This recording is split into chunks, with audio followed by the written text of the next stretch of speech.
This interview is for information only and should not be considered as investment advice or a recommendation to buy shares in the company featured. Welcome to this Stock Box interview.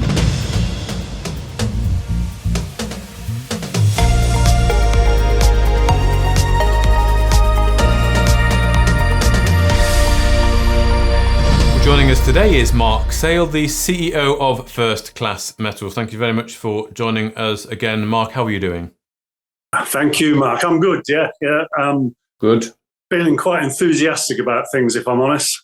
Oh, well, that's good to hear. I mean, of course, the news this morning about the agreement with the First Nations there, White Sand, that's obviously very significant, isn't it? We've talked before about the importance of the First Nations and relationships there with these people over in Canada. It's very important for exploration companies to get them on board and work together. So really, it is quite a milestone that you've managed to get an agreement with them. Can I ask you, well, first of all, how long have you been fostering this relationship with them, and what's it really been like, developing this relationship with this group?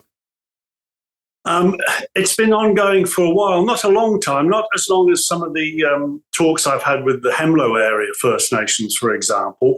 But White Sand catapulted themselves into the media, shall we say, when Chief Allen, a couple of months ago, basically put a moratorium on all exploration activity, mining activities, not that there's any mines, but development activity on their traditional lands. So the ground rules were reset, shall we say, and excuse me, irrespective of whether you had a permit from the Ontario Mines Department, if you didn't have White Sand acquiescence, you weren't working on their property. Mm-hmm. So even though Newinsko, who we optioned Zigzag off, did have a permit, under the new moratorium sort of rules that White Sand are imposing, that didn't cut any ice as far as they're concerned. So we had to start negotiating with them. And I have to say, Angie, with whom I've been negotiating, the chief's representative, has been a delight to talk with, really sensible. And I don't mean that in any sort of condescending way, but really sensible, on the ball, efficient, getting back to me. And yes, it culminated in this not at all onerous or heavyweight agreement. And what they've decided to do, White Sands, and I can see it catching on, though I can see there's going to be some confrontation with other quarters going forward.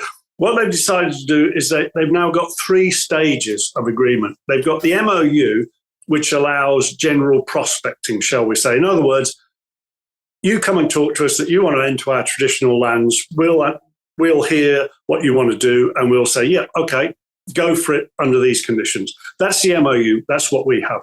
And then the next stage is work that you would do under a permit, and that's an early exploration agreement. We've already got a draft of that early exploration agreement, and that we will be pursuing to a point, I hope, of signing in the not too distant future. But I've sort of jumped ahead a bit with your questions there, Mark. Forgive me. So what are we doing? Now we have the MOU signed, almost literally in the next day or so. Well, no, not almost, literally tomorrow. I've got 2 guys going up there who will start to clear quad access into the outcrop area on Zigzag, and probably with the assistance of one of the First Nations people as a guide stroke helper. So we will then have not vehicular, but quad access into the area. We will be doing some stripping. Sorry, we won't be doing stripping. We will be doing general prospecting in order to identify sites for sawn channel sampling, which we might do a little bit of hand stripping, which is, okay if you're just pulling away a bit of moss and stuff like that, but not mechanical stripping. The idea is that historically, the results have reported over 1%, close to 2% in some instances of lithium oxide in this pegmatite, widths up to 20 meters wide, 18.4, I think, and over a discontinuous 800 meter strike. So what we're going to do, we're going to go in there, and there'll be like 2 waves, if you like. The first wave will be guys prospecting, identifying potential channel sample sites, and then the second wave will be people coming in, channel sampling those sites. in the meantime, in parallel, as far as the bureaucracy is concerned, we will continue to discuss with White Sand the early exploration agreement in the hope that possibly this season or during the winter, because winter access might be easier to Zigzag when everything is frozen, in order that we can bring Zigzag to a drill-ready status this field season or this calendar year stroke winter. So that's the objective. That's where we're heading towards. And at the moment, we're on track. Okay, so getting to a drill-ready status this field season. So that's pretty soon. I mean, of course, that was my next question, is when do you plan to start exploration? But you did jump ahead and answered it, but that's great. It's good to hear that starts tomorrow, and looking forward to seeing it getting to drill-ready status.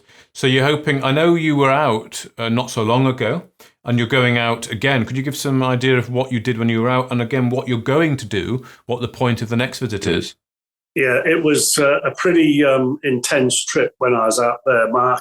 Mm-hmm. I visited Sunbeam property and looked at the mechanical stripping that we'd done there under permit and the Sawn channel samplings. The guys did a great job of the channeling there. We haven't got those results yet. We're focusing on the Pettigrew mine shaft on the Sunbeam property at this stage, and partly because I think that's, with our limited drill program, that's an easier one to understand and possibly get some positive results from. So I was on Sunbeam property, Pettigrew, Roy, and the actual historic Sunbeam mine, and then jumped on a helicopter and went up to Zigzag, walked around the outcrop, and I was pretty amazed with the quality of the outcrop that I saw. As I say, there's a lot of moss cover up there, but there's a lot of potential outcrop, I think, that hasn't been touched or sampled yet. And one of the things I liked about the outcrop, the pegmatite, was it is coarse grained. So, of course, that means a slow cooling environment. So you've got good differentiation potentially of the target mineral. So after Sunbeam, I did quite a bit of after Zigzag, I did quite a bit of driving. I went over to North Hemlow, and I was in the Dead Otter trend with John, the project geologist there, looking at the Sawn channel sampling that they had done from some hand stripping. And also, John's currently exploring, I won't say a new area, but an area where we had some significant lake sediment samples over the winter, which is north of Dead Otter, northeast of the Dotted Lake trend of Panther, and west of West Pickle Lake. So it's right in the centre of the North Hemlow block.